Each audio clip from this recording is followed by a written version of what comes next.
Welcome to the latest Motley Fool scoreboard. I'm on Chock Balloon. We've got longtime fools Matt Frankel and Travis Hoyam giving a 1 to 10 rating to the company behind Carnival Cruise Lines. It's Carnival, ticker symbol CCL. Talk about the business first, including factors like industry and competition. A 10 is invincible.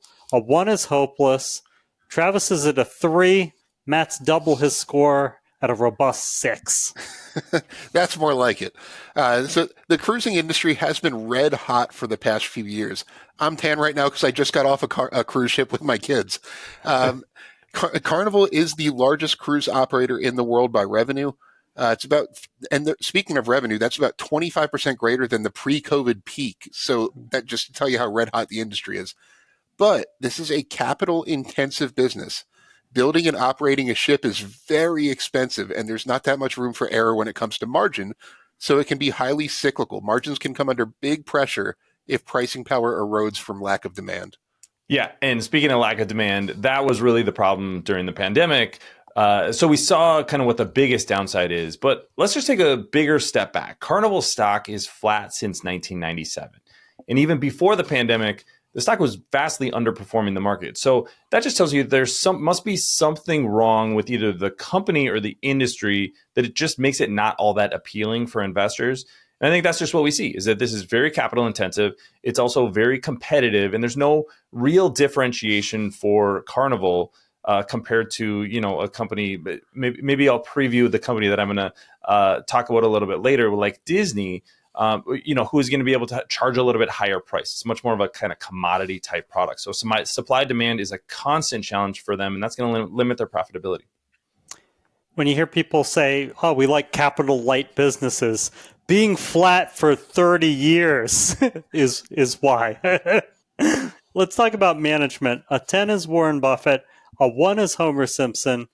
Travis is at a 4. He's warming up a little, and Matt's once again at a 6. One lesson that I think all investors should learn when they're getting going in the stock market is that a great product is not always a great business. And even if you're a big fan of Carnival Cruises, like myself and my family are, it's not necessarily the best business. Josh Weinstein has been the CEO just since the middle of 2022, so you can't blame anything that happened during COVID on him. But he's been with the company for 20 years. He was previously the chief operating officer for a little while, but before that, he was the treasurer for like 10 years. So in a little while, when Travis has a problem with the company's debt and willingness to take on a ton of debt, he was the one kind of in charge of that for a long time.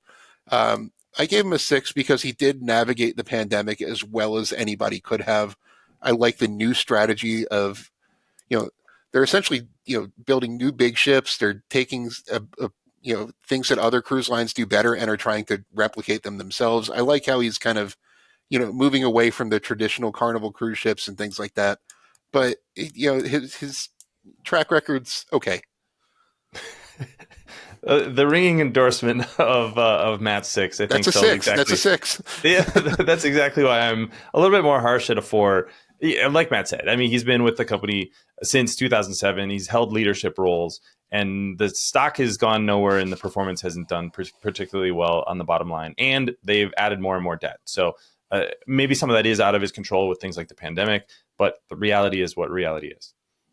Have either of you ever owned Carnival? No, even though they do give you a discount on cruises if you own stock, just FYI. Oh. That's worth buying a share, isn't it, Matt? I think you have to have 50. Oh. Okay. Well, we'll see. You cruise a lot. Let's go on to financials. A 10 is a fortress. A 1 is yikes. Travis is at a 2, and Matt's down to a 5. See, I give it a 5. Revenue is the highest it's ever been. Like I said, 2024 was the first profitable year since the pandemic. They generated about $2 billion in net income. I would push back a little bit on what Travis said about their debt keeps going up. Since their current CEO took over, debt has actually fallen by about $7 billion. It was $34.5 billion at the end of COVID, and now it's a little over 27. That's a lot for a company of its size, but it's still a lot better than it looked like when he took over. So that's why I gave it a 5. Yeah, you're still kind of on the brink of potential insolvency if something really goes wrong with the global economy. $27 billion worth of debt. The cash from operations is $5.1 billion.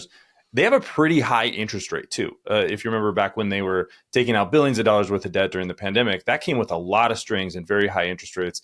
They're maybe going to be able to, refinance that at lower rates, but you're still not going to have, a 5-6% interest rate for a company like Carnival.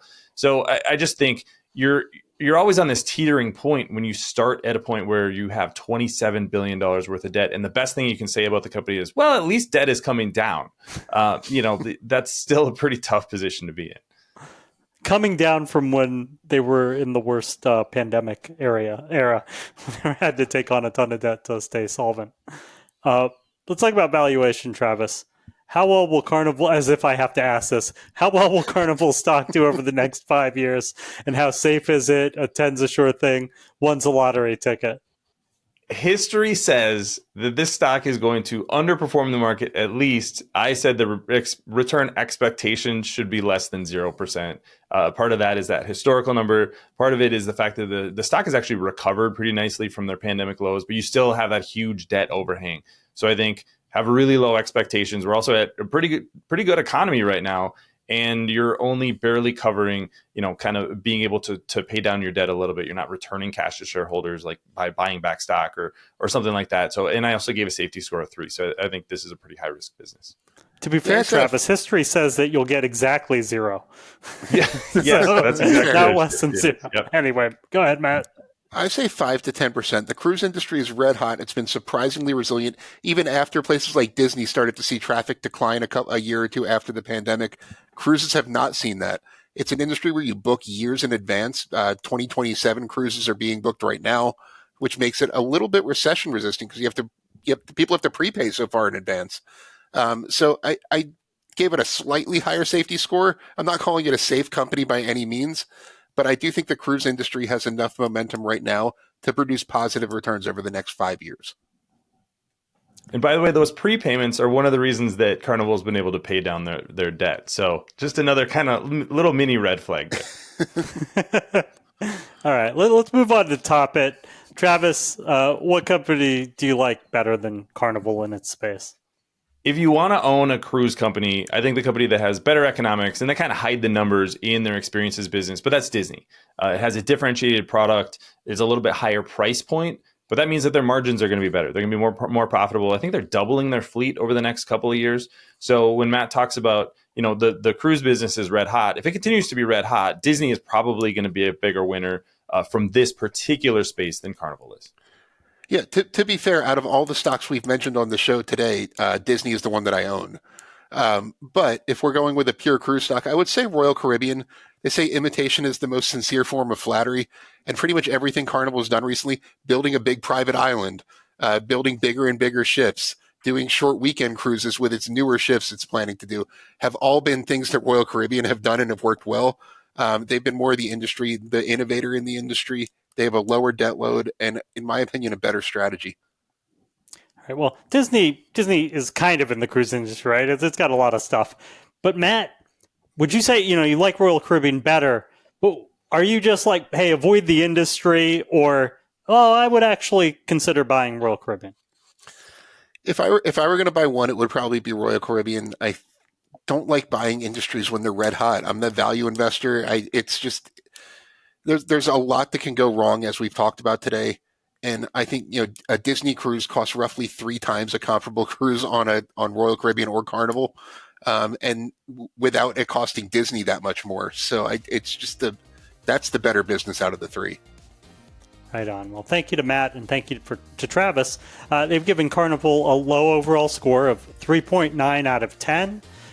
Matt's the bull by default, and even he would have scored it in the low 5s if we did the math there. Look out for a new scoreboard every market day at 7 p.m. Eastern. Next up is Darden Restaurants. Till then, Fool on.